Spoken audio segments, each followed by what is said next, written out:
जिसने एक श्री भगवान के स्मरण को मजबूती से पकड़ लिया है, उसको किसी की खुशामद करने की जरूरत नहीं अपने भरण पोषण के लिए। श्री भगवान को जिसने पकड़ लिया, उसको किसी की खुशामद करने की जरूरत नहीं अपने भरण पोषण के लिए। जो सिद्धियों को ठोकर मार करके आगे बढ़ता है, वो भगवान के प्रेम को प्राप्त होता है। भजन करो, भजन करो, नहीं तुम्हें ठोकर मारेगी माया।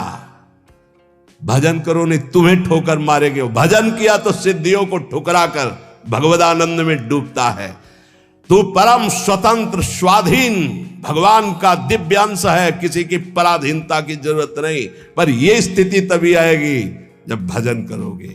भजन परमार्थ का मार्ग व्यवहार से होकर ही गुजरता है, इसलिए जिसका व्यवहार परमार्थ में होता है वही सिद्ध साधु होता है।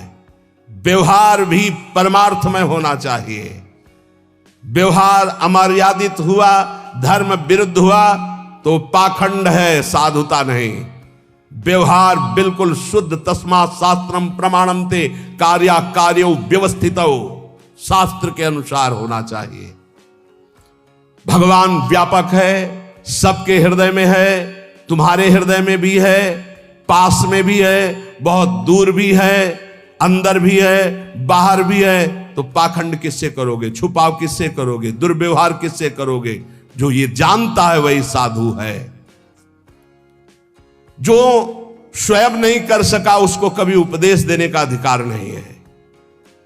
अपनी दिनचर्या ऐसी बनाओ जो गुरु प्रदत्त अनंत शक्ति प्रदान करने वाली अखंडानंद में स्थित करती है दिनचर्या।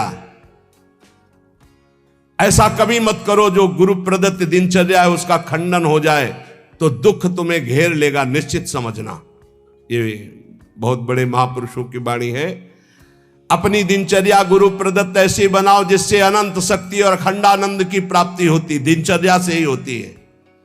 ऐसा कभी मत दिनचर्या का खंडन करो जो तुम्हारी शक्ति को छीन करके तुम्हें दुख में फंसा दे। ऐसी दिनचर्या विजयी होनी चाहिए कि आपके पास समय ही नहीं है। आपके पास अपनी दिनचर्या से बड़ा सौभाग्य है अपने साधकों को कि 1 मिनट के लिए समय नहीं। अगर कभी कहीं ऐसा तो 1 मिनट निकालना मुश्किल है। अपनी दिनचर्या ऐसी बना दी है गुरु जी ने, श्री जी ने। किसी भी परिस्थिति में तुम्हारे मन में कमजोरी नहीं आनी चाहिए। चाहे जैसी परिस्थिति, तुम्हें याद होना चाहिए ये इष्ट के द्वारा पास करके भेजी हुई परिस्थिति। मैं डगमगाऊं क्यों, मैं भयभीत क्यों हूं? कोई न कोई बहुत मंगल विधान मेरे इष्ट ने भेजा है परिस्थिति, इसलिए मैं मस्ती से रहूंगा चाहे जितनी बुरी स्थिति क्यों ना आ जाए। हृदय में या बाहर परिस्थिति, स्थिति या परिस्थिति, संतुष्टा येन केनवा, ये बहुत बड़ी बात है। क्योंकि इष्ट ने भेजा है ना, चयन किया इष्ट ने, किस लिए? होगा कोई उनका विधान, मंगल विधान। शांत प्रसन्न मुद्रा, कभी खिन्न नहीं, निकल जाएगी परिस्थिति और स्थिति भी। कभी कभी अंदर में भी स्थिति गड़बड़ होती है, बाहर भी परिस्थिति। इन्हीं के वचन अभी सुनाए थे पीछे। पापियों का ऐश्वर्य बढ़ता है। प्रश्नकर्ता को सुन ले ध्यान से। ज्यादातर प्रश्न करते हैं कि धर्म में चलने वाले को बड़े धक्के मिलते हैं, पाप करने वाले बड़े मौज से होते हैं। पापियों का ऐश्वर्य बढ़ता है, स्वीकार करते हैं। क्यों? क्योंकि उनके पुण्यों का नाश किया जा रहा है। तुम धर्म के फल में संदेह मत करना। ये पापियों का जो ऐश्वर्य बढ़ रहा है, इनको जैसे फांसी की सजा देने वाले को अंतिम इच्छा पूरी की जाती है, ऐसे सर्वनाश का खेल इनका शुरू होने वाला है। इसलिए इनके पुण्यों को फटाफट भुगाया जा रहा है। भोग ले। हम तो अपनी भाषा में कहते थे एकांतिक में कि जैसे 4 आदमी 2 हाथ पकड़ के 2 पैर पकड़ के ले जा रहा है, आप कह रहे हो धन्य है। ना लिफ्ट से जा रहा है, ना पैदल जा रहा है, 4 आदमी की गोद में जा रहा है, 8वीं मंजिल पर ले जाए, धन्य उसका। धन्य नहीं है, ऊपर जाके पटकने जा रहे हैं नीचे। अब बताओ, ले जाते समय तो तुम देख रहे हो कि ना लिफ्ट में है ना पैर से चल रहा है, कितना सौभाग्य है। लेकिन परिणाम पता है आपको? ये 4 लोग उसको ऊपर 8वीं मंजिल में ले जाकर पटकने जा रहे हैं। अब क्या लगेगा? धन्य नहीं लगेगा, बड़ेगा दुर्भाग्य है, मरेगा जाके।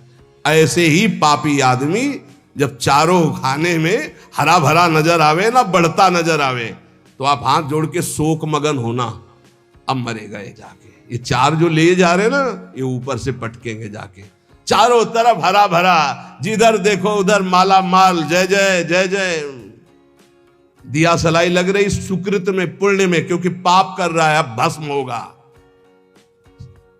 कभी कभी गुरुजन जब समझाते हैं और जब देख लेते हैं ना कि बहुत पैंग लंबी बढ़ गई, तो मौन हो जाते हैं, नहीं समझता जीव। इसीलिए भगवान भी चुप हो जाते कि पहले जल ले। अच्छा, भगवान जानते कि तू मेरा अंश जलेगा, है नहीं, तेरी कपड़ा जलेगा ये।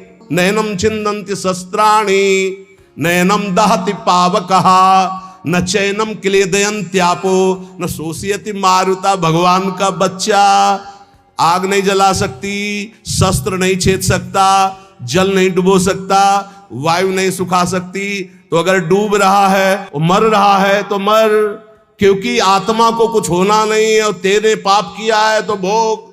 भगवान ऐसे देख रहे हैं। तुम कहोगे बड़े दयालु है, नहीं, इस समय दयालु नहीं, दयालु जान रहे कि मेरे अंश को कोई फर्क नहीं पड़ना, शरीराभिमानी पाप किया है, भोग ले।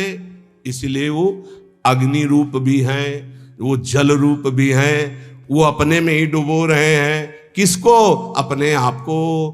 तुम्हें क्या फर्क पड़ रहा है? कुछ नहीं। हमारी भाषा समझ लो। कहें भगवान अब कहां गया, क्यों नहीं बचाया इनको, क्यों बचाए? उस समय जब उपदेश कर रहे थे कि ऐसा नहीं करना, तब तूने माना, नहीं माना तो भोग। तो बोले दया क्यों नहीं है? दया इसलिए नहीं कि असली वाले को जलन नहीं होगी और नकली वाला बचेगा नहीं। क्या ये नकली है, यही जलेगा। असली जो भगवान का अंश है उसमें कोई ताप नहीं लगता। तो इसलिए भगवान शरीर, जैसे ये कपड़ा जल जाए तो अपने को क्या फर्क पड़ेगा, हम तो बच गए। बोले बड़ी कृपा, हम बच गए, कपड़ा जल गया। ऐसे ही कपड़ा जलता है, हम बिल्कुल नहीं जनते, हमें न कोई शस्त्र छेद सकता है, ना अग्नि। तो ये जब भगवान का अंश जीव है, भगवान ये जानते इसलिए दया नहीं करते। अब कोई सही ढंग से चले और फिर उसके कपड़े में भी खरोच आने की बात होगी तो भगवान नहीं आने देंगे। और तुम दूसरों के शरीरों को भून भून के चटनी के साथ खाओ तो बिना चटनी के आग तुम्हें भून देगी। हमारी बातें बुरी लगेगी लेकिन लिख लो, बिल्कुल फायर विकेट तब आएगी जब भून के तैयार हो जाओगे। पहले बूंद नहीं पानी मिलेगा, क्योंकि तुमने चटनी लगा के खाया है। वो अग्निदेव बिना चटनी के तुम्हें खा जाएंगे, क्योंकि वही अग्नि भगवान का स्वरूप है। इसीलिए कहते हैं कि होश में ये मांस खाना, मदिरा पीना, व्यभिचार करना, पापाचरण करना बंद कर दो। प्रभु अभी तक जो हुआ हुआ, अब लो नसानी, अब ना नसई हो, नहीं खतरे में हो तुम पक्का। तुम्हें नहीं दिखाई दे रहा है, कोई अविनाशी शरीर नहीं तुम्हारा। इस शरीर के लिए पापाचरण करके कभी सुखी नहीं हो सकते। तो पापियों के ऐश्वर्य को देखकर अधर्म को धारण करने वाले कभी संदेह मत करना। इनको ऐसे सुख दिया जा रहा है जैसे फांसी की सजा देने वाले को अंतिम इच्छा पूर्ति की जा रही है। बुद्धि बदल जाती है, बुरी दशा आने के पहले बुद्धि बदली जाती है।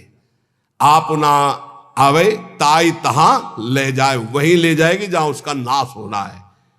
बहुत सावधानी से, कोई गलती हो जाए, कोई पाप हो जाए तो तत्काल महापुरुषों से मिलो, संतों से, कि हमने ये अपराध कर दिया, उसका प्रायश्चित बता दो या हमें दंड दे दो और आगे से कभी नहीं करूंगा, अब मुझे उपाय बता। वो जो बोले, वृंदावन की परिक्रमा लगा लो, उपवास कर लो, ऐसा कर लो, बस बिना विचारे कर दो। उनके वचन से पाप नष्ट हो जाएंगे। क्रिया मात्र तो केवल एक निमित्त है, उनके वचन कि तुम ये कर लो, ये ठीक हो जाएगा।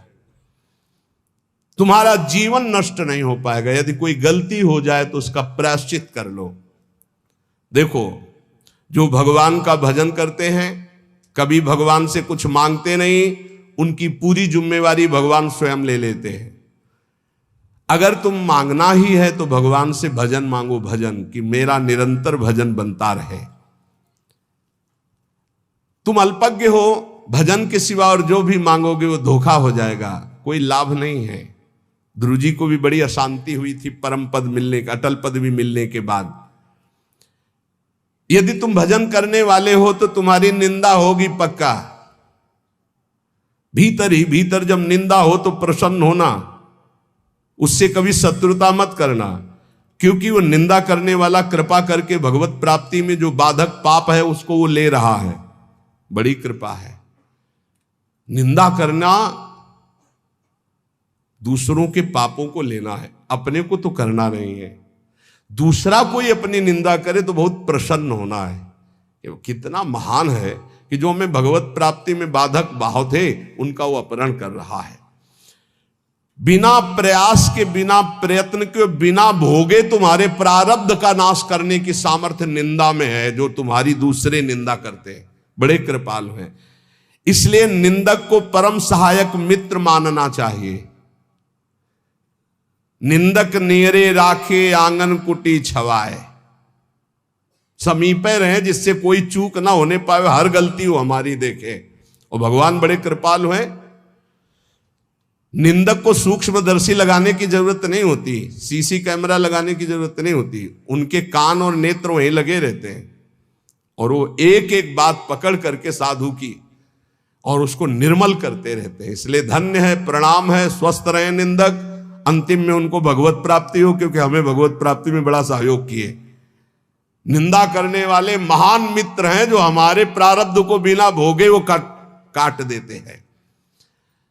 दूसरों की निंदा करने से जो हमारे पाप नष्ट होते हैं, अपनी प्रशंसा करने से अपने पुण्य और तप नष्ट हो जाते हैं। अपने मुख से कभी अपनी प्रशंसा न करे, दूसरे जो हमारी निंदा करते हैं उसे चैन से, आनंद से सुन ले कि हमारे ऊपर भगवान की बड़ी कृपा है, बड़ा पावन किया जा रहा है। जब तक तुम्हें आत्मानंद का अनुभव न मिले, भगवदानंद का अनुभव न मिले, तब तक विषयानंद से दूर रहना, विषयानंद के भोगी पुरुषों से दूर रहना। भगवदानंद का अनुभव करने वाला चक्रवर्ती सम्राट को भी एक तिनके के बराबर समझता है। सुरपति नरपति लोकपति जिनके भावे घास। भगवदानंद का अनुभव करने वाला चक्रवर्ती सम्राट को वही तिनके के समान समझता है। अब अंदर से देख लो, प्रभु के प्रति भाव है या धन के प्रति या पद के प्रति, तो वैसे ही हो जाएगा। भगवदानंद जिसको अनुभव हुआ, सुरपति नरपति लोकपति जिनके भाव है घास, ये बात अंदर से समझो।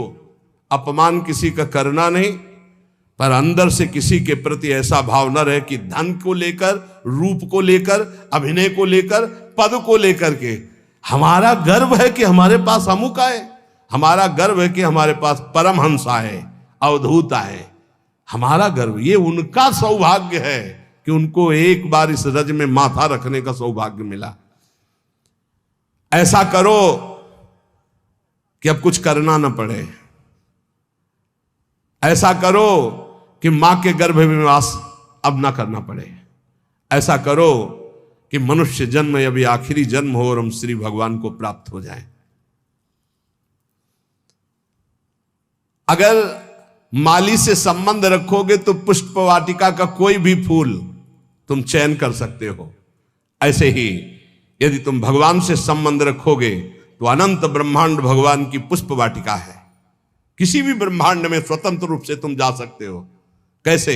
जैसे माली के होकर बगीचे में घूमो, आनंद ले रहे हो, कोई फर्क नहीं पड़ता। लेकिन एक जंगल में जाके भटक गया है वो, और एक जो माली के साथ उसी जंगल में आनंद ले रहा है वो, एक जो जेल में कैदी बना है वो, और एक जो जेलर बनकर वहां कैदियों के बीच में है वो, दोनों में अंतर है। अब कैदी बन के नहीं रहना, अब जेलर बन के रहना है। अब भटकना वाला नहीं स्वरूप है, अब मालिक के साथ रहकर भ्रमण करना है, आनंद लेना। अनंत ब्रह्मांड मेरे स्वामी के हैं और स्वामी की स्मृति के साथ कोई भय नहीं। अब ये कर्म बंधनों की जेल में नहीं रहना, ये मनुष्य शरीर पाकर अब स्वतंत्र होना है। ये बात अंदर बैठा लो। विषयी का संग साक्षात काले सर्प के संग के समान समझो।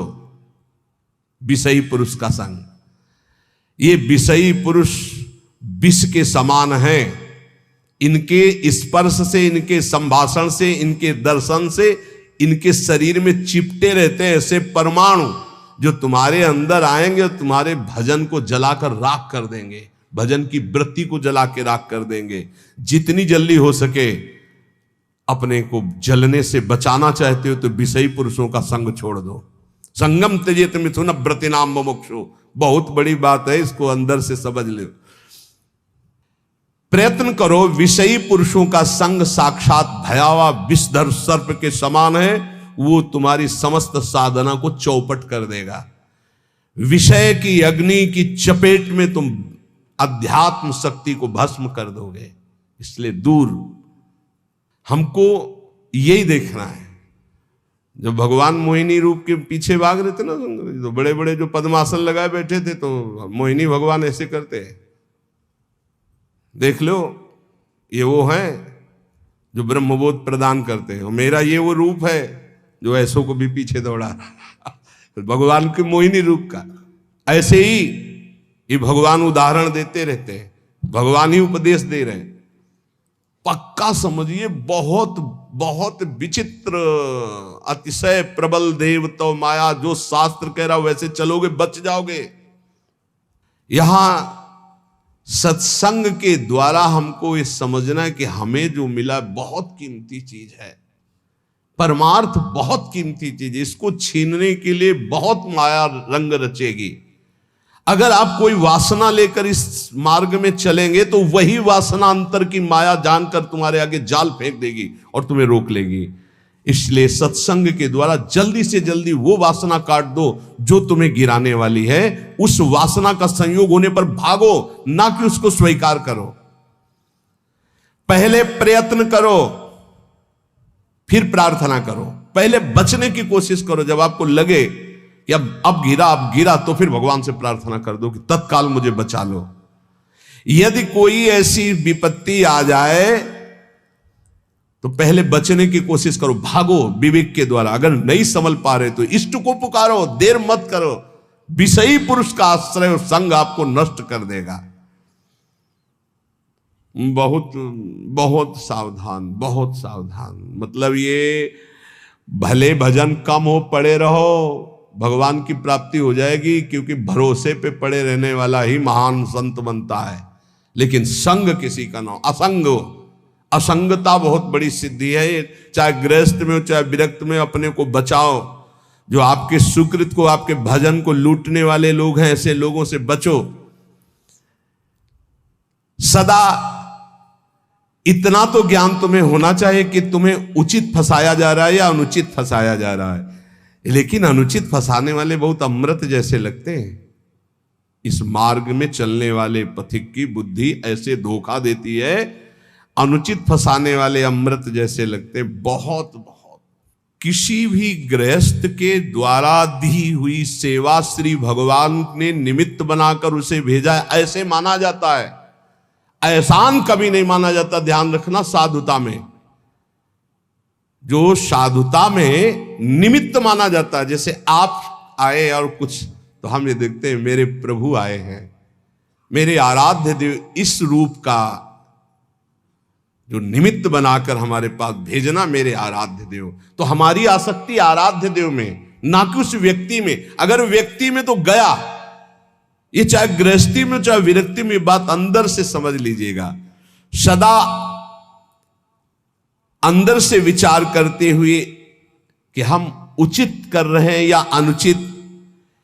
यदि तुम इस पर चूक कर दिए तो तुम्हारा जीवन व्यर्थ हो जाएगा। बहुत ये दृश्य देखने को मिलते हैं। इसलिए ठगे ना जाओ, ऐसे बनकर रहो। पूरे संसार में ऐसे घूमो। ठगा कौन नहीं जाता? जो गरीब बन के रहता है। त्रणादपि सुनीचेन, वो नहीं ठगा जाएगा। जो बड़ा बन के चलेगा वो ठगा जाएगा। पक्का समझ लेना। संसार में हमेशा तुम्हें रहना नहीं है। यहां तुम कमाई करने के लिए आए हो, सत की, तपस्या की, भजन की, धर्म की। इसलिए ठग लोगों से सावधान। काम, क्रोध, लोभ, मोह, मद, मत्सर, ये ठग है। बहुत बुरी तरह ठगा जाता है, बहुत बुरी तरह। प्रारंभ से लेकर अंतिम तक, फाइनल में जो निकल पाए हो, कोई गुरु का कृपा पात्र पहलवान होगा, दूसरा कोई नहीं होगा। ये हम आपको घोषणा करके कहते हैं। अगर कोई इस भाव समुद्र से निकल पाया तो गुरु का लाडला होगा, दूसरा हो नहीं सकता। चाहे जितना बड़ा कोई तपस्वी हो, चाहे जितना बड़ा कोई ज्ञानी हो, गुरु कृपा पात्र ही क्रॉस कर पाएगा, अन्यथा नहीं कर पाएगा। ये बिल्कुल हृदय की बात कह रहा हूं, फंसाए रखे हैं। अगर गुरु करुणा ना हो तो निकल ही नहीं सकता, पक्की बात है। जहां हम समझते हैं निकल गए, वो दलदल था। अगर निकला गया तो केवल गुरु कृपा से निकला गया। दलदल कैसा होता है? एकदम प्लेन, ऊपर सूखा, बराबर एकदम लगता चकाचक हो, जो रबड़ी जैसा, पैर रखो धसते चले जाओ। ये है पंख, माया पंख।